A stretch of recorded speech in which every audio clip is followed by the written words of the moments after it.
Hello সবাইকে, আবারও চলে এসেছি ববিতার ঘোরার ঠিকানার নতুন আরেকটা ভিডিও নিয়ে। আজ আমরা যাব ভূতনাথ। চলো তাহলে শুরু করা যাক।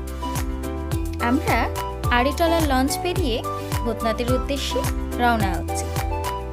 আর এখন চলছে শ্রাবণ মাস। শ্রাবণ মাসের লাস্ট সোমবার আমি গেছি।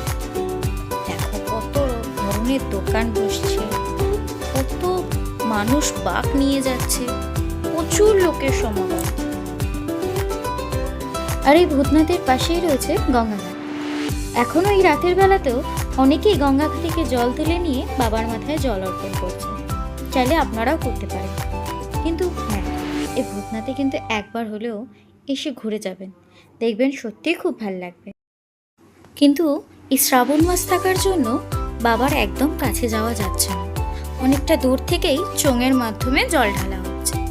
আর এই ঠিক ভূতনাথের অপোজিট দিকেই রেল লাইন পেরিয়ে এই একটি মন্দির, যেখানে মা কালী, মা বৈষ্ণব দেবী এবং শিবের মন্দির রয়েছে।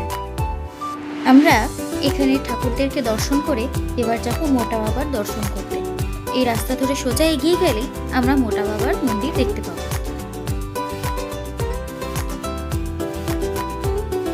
আমরা যখন মন্দিরে গেছিলাম তখন সেই সময় সন্ধ্যা আরতির সময় ছিল। সবাই তখন বাবার জয় জয়গার করছিল।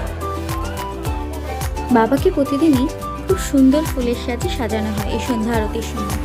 চলুন আমরা দেখে নিই বাবার সন্ধ্যা আরতির কিছু দৃশ্য। বাবার কাছে প্রার্থনা করি সকলের মঙ্গল করুক এবং সকলের ভালো করুক।